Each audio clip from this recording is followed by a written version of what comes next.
Olá a todos e todas, é um prazer estar aqui hoje, aqui no nosso programa Escriba, conversando com um professor da Universidade Federal Fluminense, Rolf Malungo de Souza. Rolf é formado em Ciências Sociais pela UERJ, pela Universidade do Estado do Rio de Janeiro, onde também fez o seu mestrado em Ciências Sociais, antropólogo, com doutorado na Universidade Federal Fluminense e pós-doutorado também.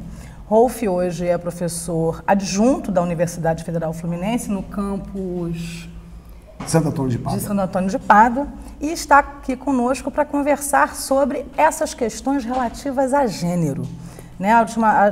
Agora, na última prova do Enem, em 2015, a gente teve aí uma controvérsia muito grande de que alguns parlamentares ligados à bancada evangélica estariam querendo acabar com a prova do Enem, exatamente porque a prova do Enem traz uma questão capitaneada pela Simone de Beauvoir, com um texto de que, nesse texto que é de 1949, Simone de Beauvoir diz que ninguém nasce mulher, as pessoas se transformam em mulheres. E dessa forma, atentando para a construção das identidades de gênero. E é muito propício a gente estar aqui com o professor Rolf, até porque ele é membro da Igreja Metodista de Vila Isabel, membro, confesso. Nem todo crente é vacilão. Não sei se eu não sou, mas tem uns que são gente boa. Me diz uma coisa, professor, o que você acha, o que você tem observado sobre essas polêmicas envolvendo a bancada evangélica, que tem tido uma performance política altamente fundamentalista e promovendo retrocessos aí na vida pública do Brasil, e as discussões que estão sendo feitas hoje na academia, que a gente hoje na academia tem uma outra perspectiva em relação às identidades de homem, de mulher, transexuais. Como é que você está vendo isso? Bom, primeiro eu vou começar primeiro falando dessas discussões, para depois a gente falar dessa bancada. Bom, não só a academia, o mundo real também está mostrando para nós que ser homem e ser mulher é muito mais do que, por exemplo, eu aprendi quando eu era adolescente. Eu hoje estou com 51 anos de idade. E de lá para cá, as discussões e o mundo real, talvez o mundo real tenha empurrado as discussões para mostrar o quanto a Simone de Beauvoir estava realmente certa. Esse texto eu compartilho inúmeras vezes com as minhas alunas em sala de aula, dizendo que realmente ninguém nasce homem, ninguém nasce mulher. Nós, seres humanos, nascemos com a potencialidade de nos tornarmos humanos. Só que nós temos um interessante paradoxo. Nós só nos tornamos seres humanos se nós convivermos com outros seres humanos. Se você pegar um cachorro e criar com um gato, o cachorro não vai miar. O cachorro vai continuar. Exatamente. Agora, se nós seres humanos não formos criados com outros seres humanos, nós não vamos nos tornar seres humanos. Então, nós dependemos de outros seres humanos para nos tornarmos humanos. Bom, e aí como é que esse processo se dá?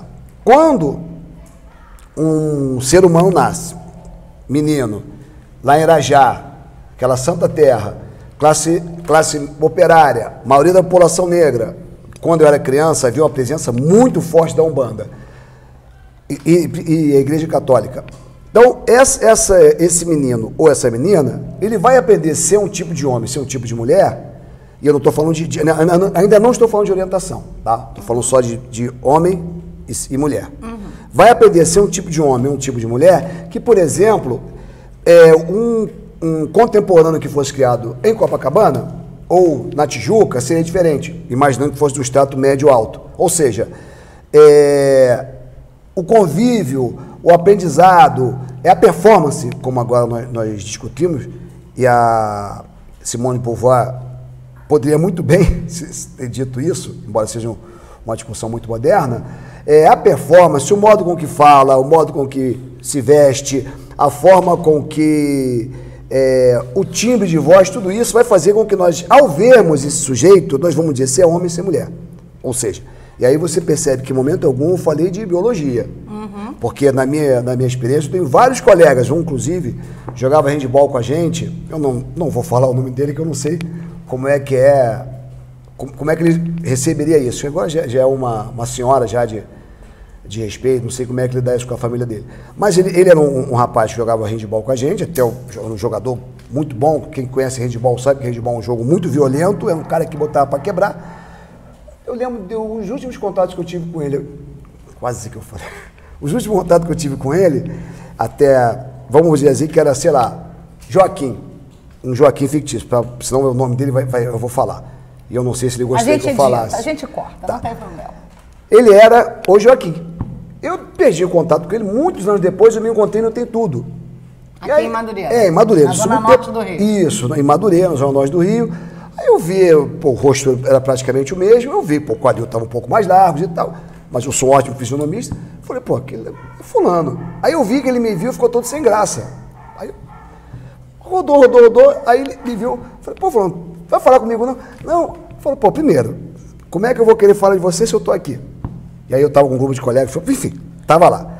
Aí começamos a conversar, ele falou o nome dele de então, o nome dela de então, ou seja, porque eu estou dando essa volta toda? Para mostrar que, e eu estou falando isso, tem uns, ainda era casado com a mãe da Bartira, uns 20 anos, 20 anos pelo menos eu tenho, uns 20 anos.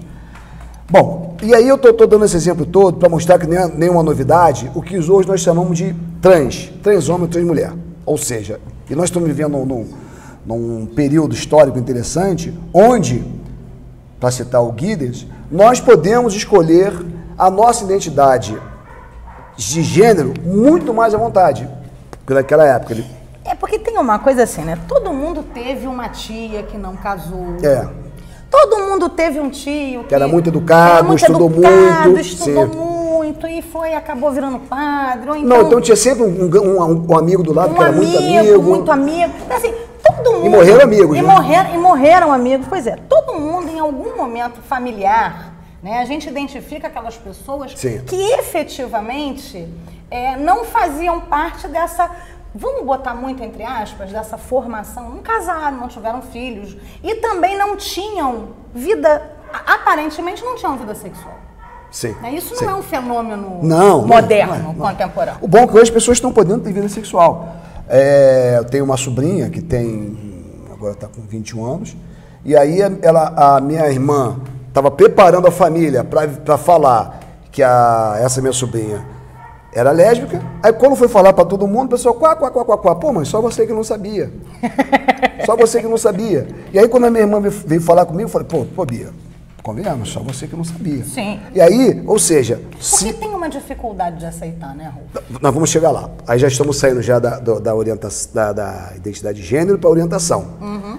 Esse tio ou essa tia, nós não falamos de gênero, porque as famílias que tiveram, a tia continua sendo tia e o tio continua. Aí é tranquilo, o tio lá fica de freio de mão puxado, faz a linha, como é que fala, linha bofe, né? Fica lá dele. Faz a linha bofão. Tal. Tudo bem, o problema é quando o tio vem de saia. E aí, como é que faz? Como é que fazia? Que apesar de todo esse movimento extremamente reacionário que nós estamos vendo, e um breve parêntese, quando você falou de ideologia de gênero, esse peixe quem está vendendo não é a bancada evangélica que já tem seus próprios pecados.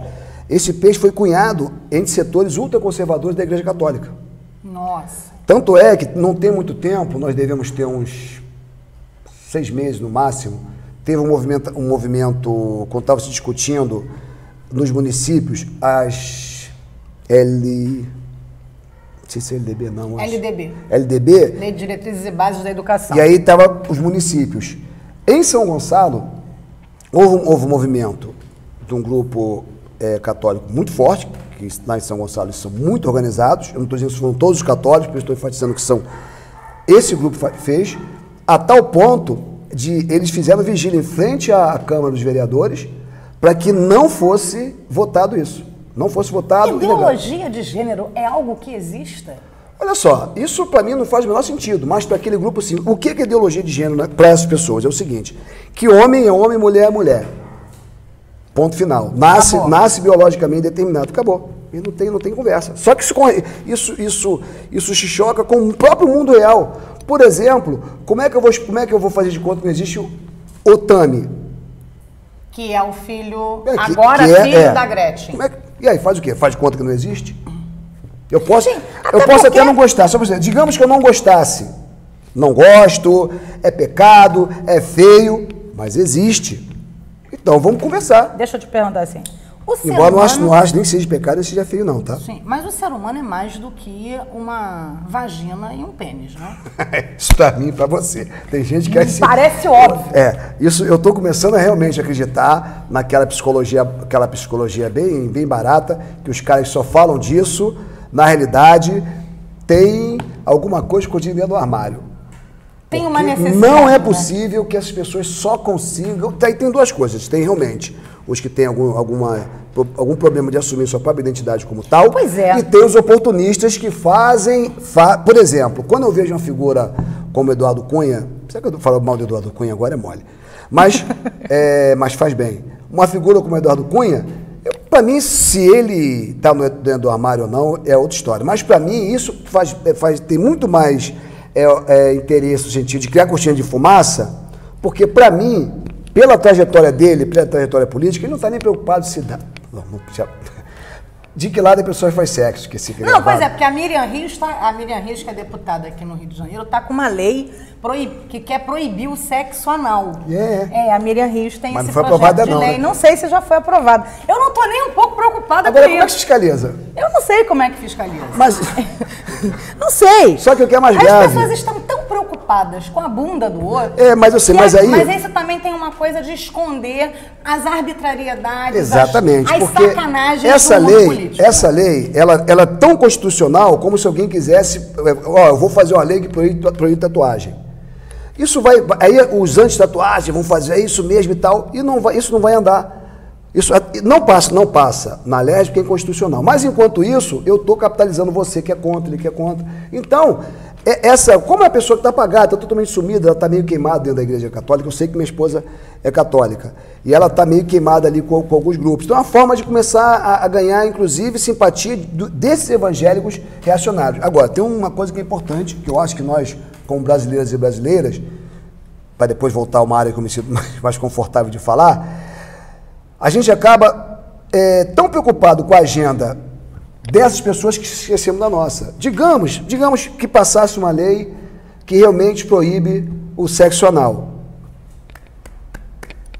Eu não vou perguntar a ninguém aqui. Quem faz, deixa de fazer. Mas quem faz, deixa de fazer, eu acho que não vai deixar de fazer. Então, não é uma legislação que vai transformar ninguém em homem, ninguém em mulher. Não, a questão nem é essa. É o seguinte, é o tipo de lei... Pô, se outra lei mais séria não pega... O sexo anal vai pegar, logo no Brasil. Mas o que eu estou querendo chamar é o seguinte, nós não podemos nos deixar levar pela agenda dessas pessoas. Nós temos que ver o que nós queremos. Qual é a nossa agenda? O Brasil, onde o aparato público de segurança mais mata jovem no mundo. Aí eu estou me focando se uma deputada da LERJ quer saber se a pessoa... tem que morar um pouco. Pois é. Se a pessoa faz sexo anal ou não. Aí a gente se desvia o foco. Aí tem uma figura, um tempo atrás, que infelizmente não foi reeleito, que queria dinheiro para poder bancar aquela terapia de reversão. O nome dá um nome mais chulo, mas é mais pomposo, de reversão de orientação. Enquanto a gente está discutindo isso, que isso não passa, porque isso é inconstitucional. O conselho na época, o conselho de psicologia já estava pronto para dar um bote. E aí nós estamos discutindo essa coisa que não anda, que nem discutir financiamento de campanha. Mesmo se o Cunha aprovar, não vai, porque já foi barrado no... Então nós temos que ver qual é a nossa agenda e não entrar na agenda das pessoas. Rolf, olha só. Por isso que ideologia de gênero nós não podemos deixar. Eu vou continuar falando o que eu falo na sala de aula. E a minha aula não é nem uma catequese, nem muito menos uma escola dominical. Porque se nós não tivermos nossa própria agenda, a gente vai fazer a agenda dos outros. Agora, uma coisa interessante é o seguinte, né? O seu livro, a sua tese de doutorado é um livro, né, que você trabalha com a questão de gênero voltado para o homem, para o gênero, porque tem uma porção de estudos voltados para o gênero, pensando o feminismo, e você trabalha... Quer dizer, essa mortandade de homens jovens, negros, das periferias, isso não é por acaso. Aí tem duas coisas que nós temos que levar em consideração. Homem mata homem é um esporte nacional da nossa espécie. A espécie humana ela, se a gente for a história da humanidade, nós homens sempre estivemos na linha de frente para matar e para morrer. Né? Isso no sentido mais amplo. Quando chegamos no Brasil, uma sociedade como a nossa, que passou pela experiência escravagista, e nós não conseguimos superar várias coisas, é claro que quem vai estar na alça de mira de matar e de morrer, vamos ser nós negros. Vamos lembrar que a maioria da PM, precisa de soldado, a ser soldado, até sargento, e também alguns oficiais, mas quem está na ponta de lança são negros, da mesma classe popular. É a instituição governamental que mais emprega negros exatamente, no Brasil. Exatamente. É a Polícia Sim, Militar. Não só do Rio de Janeiro, sim, não. Sim. Isso é uma característica. Mas quando nós olhamos os dados no Brasil comparado com outros lugares, o Brasil não é o que mais mata jovem. Tem países que matam infinitamente mais. Mas quando nós fazemos o corte do aparato policial, do aparato de segurança, que é a polícia brasileira que mais mata jovens. E matar jovem negro, ou seja, um corpo negro na rua não assusta ninguém. Um corpo de homem, ninguém se preocupa. A gente se choca quando vê um corpo de mulher. Todo mundo fica chocado quando vê um corpo que teve morte violenta. Um corpo de homem nós estamos mais ou menos acostumados, porque é banal. É banal.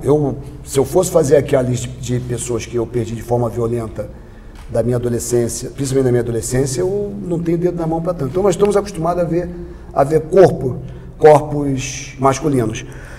E quando esse corpo masculino é um corpo negro, ele causa menos impacto. A tal ponto que eu lembro uma vez que ele fez uma afirmação que chocou, mas chocou a nós por esse nível nosso, quando o nosso atual secretário de Segurança, se não me engano, na primeira legislatura do Sérgio Cabral, ele falou que um corpo que aparece na Zona Sul choca muito mais do que aparecesse no subúrbio. Aí todo mundo fala, como é que é? Mas é isso realmente. Mas é exatamente isso. Aí tá uma reação cínica, ou seja... Até porque se você for na imprensa, a imprensa só vai cobrir quando você tem acima de 8 mortes, porque é caracterizado chacina. Isso do centro da cidade para baixo, porque na Zona Sul...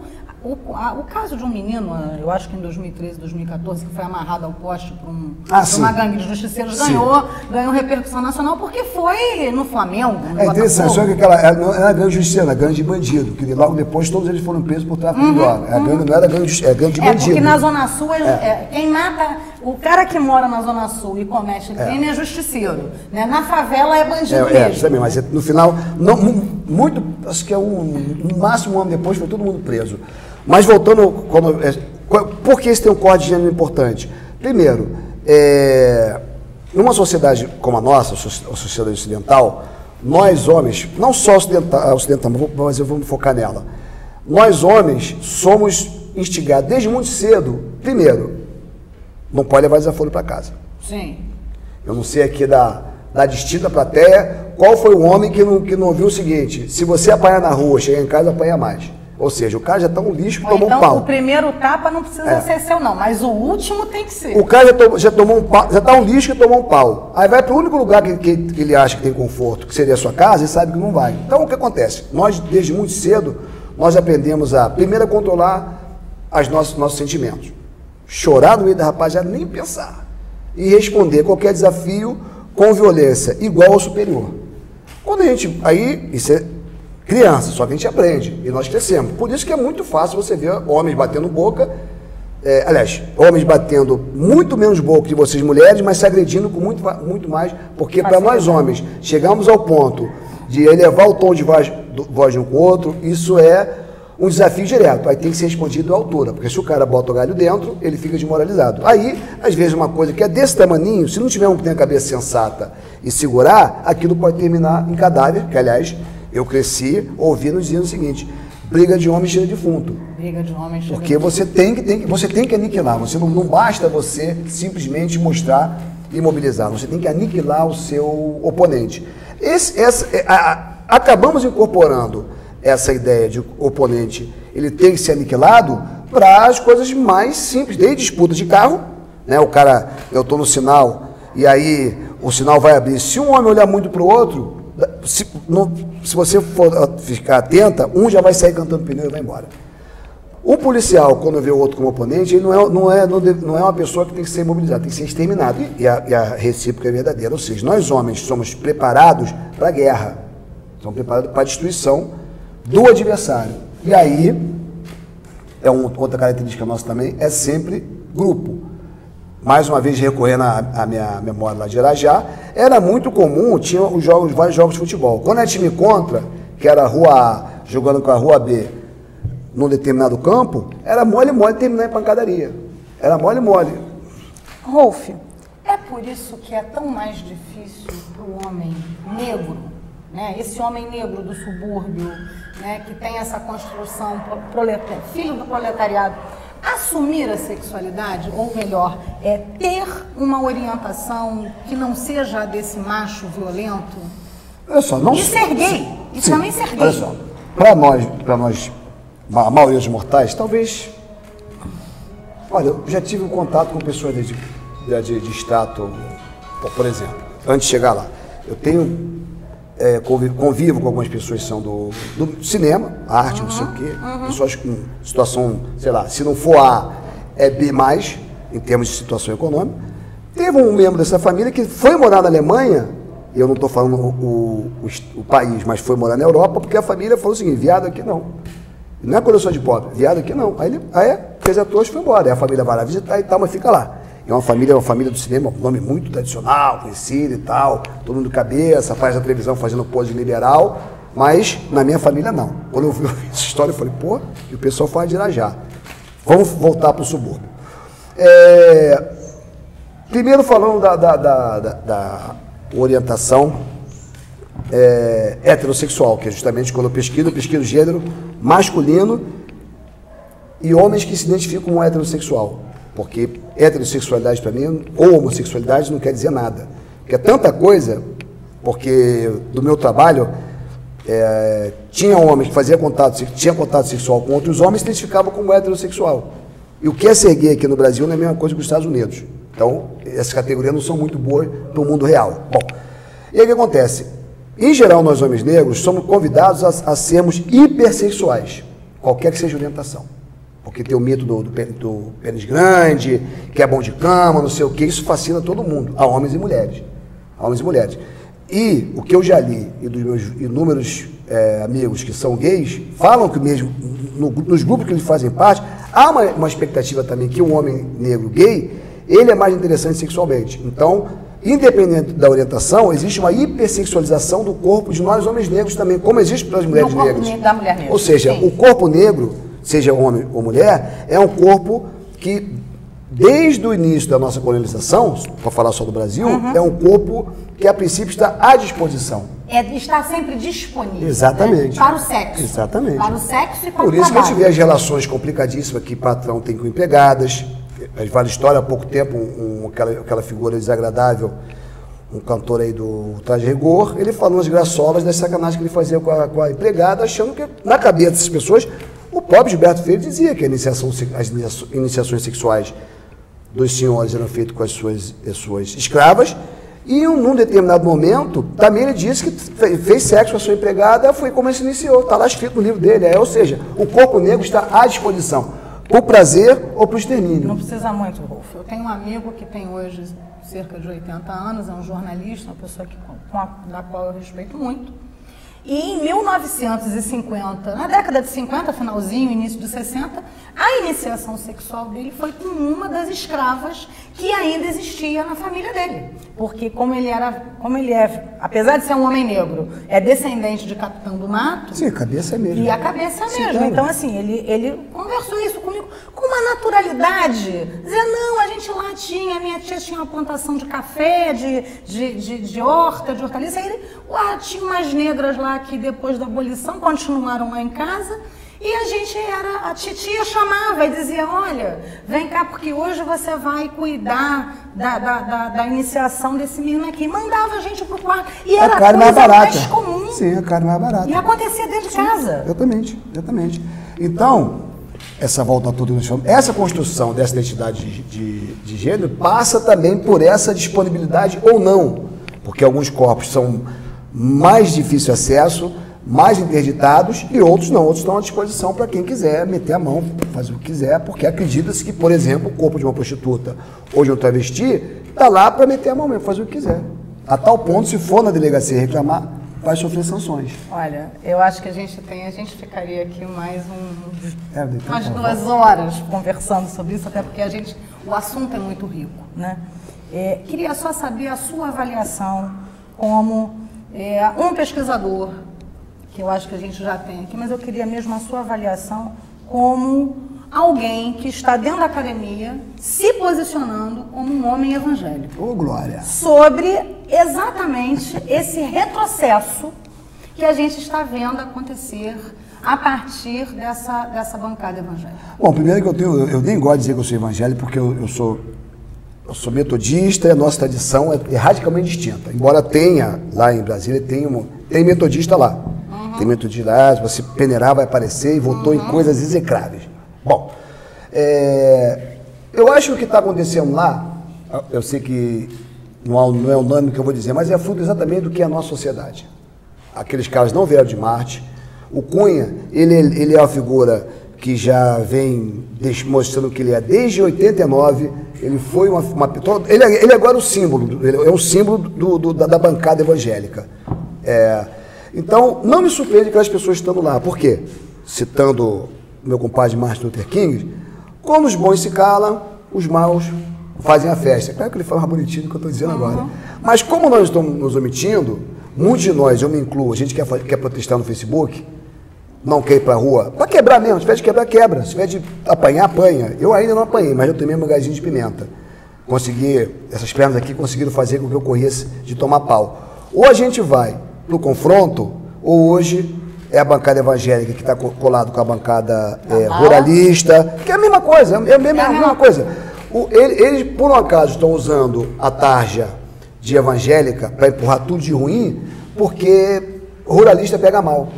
Bancada bala não pega tão bem, mas aí você coloca o nome de Jesus e empurra tudo. Porque, na realidade, é um projeto muito mais... Eles estão muito mais preocupados com o projeto de poder, de saber se você é do candomblé, ou se é da Umbanda, ou se é católico. Você pode... A preocupação fundamental... É claro que nós temos que estar atentos ao que as pessoas fazem. Óbvio, não estou dizendo que nós devemos baixar a guarda. Mas o que eu estou dizendo é o seguinte: eles são do mal. Aí eu vou fazer uma pergunta que eu não saberia responder. Qual é a nossa agenda antes das pessoas? Talvez você tenha, mas não é uma discussão que nós tenhamos. Sabemos exatamente que eles têm um projeto de poder, que é um projeto de se eleger, e eleger o primeiro evangélico é bobagem. Nós tivemos já 2 na ditadura, o Médici e o Geisel. Que eram evangélicos. Era o que nós chamamos hoje evangélico. Mas não foram eleitos. Não, sei, mas já tivemos. Isso é filigrano, que eles têm um projeto de poder que é muito mais sórdido do que a gente ficar preocupado se o Cunha vai ser presidente. Porque o Cunha, se ele não fosse evangélico, o Cunha continua sendo Cunha. Então, eu acho que nós temos que estar... E eu costumo dizer, se essas pessoas chegassem ao poder, primeiro seriam vocês, candomblecistas, umbandistas... E vamos tudo para a fogueira, né? Primeiro são vocês. Depois, católico que não reza na cartilha dele vai junto. Budista antes. Depois, católico que não reza na fogueira antes. Eu não penso que metodista que bate papo com candomblecista, que também não ia sobrar pra gente também, porque a história já mostrou várias vezes que esse grupo ascendeu ao poder. Dá um exemplo bem claro do... Eu não sei se vou pronunciar o nome dele certo. Bonhoeffer. Foi um teólogo, um pastor, que ele fugiu da ditadura do nazismo, aliás, que não foi a ditadura. Hitler não foi ditador, ele foi eleito. Ele foi eleito democraticamente. Depois meteu a mão. Para terminar mesmo. E ele voltou lá para um dos atentados que o Hitler sofreu, ele era evangélico, pastor, botou a bomba para explodir o cara. Já estou dando umas ideias aí. Enfim. Então é o seguinte, ou a gente parte para o confronto, eu quero isso, vocês querem aquilo, então vamos resolver, ou nós vamos sempre estar nos lamentando no Facebook o que esses caras estão empurrando. Eu não vejo de outra forma, a não ser que seja confronto mesmo. Não vejo de outra forma. Professor Rolf Malungo de Souza, professor da Universidade Federal Fluminense. Um grande prazer estar aqui com você. Aliás, uma honra, né? Eu também agradeço a vocês terem me convidado. Depois de quase 20 anos, né? Que eu te entrevistei pela primeira vez. É verdade. E obrigada. E até a próxima. Beijo grande.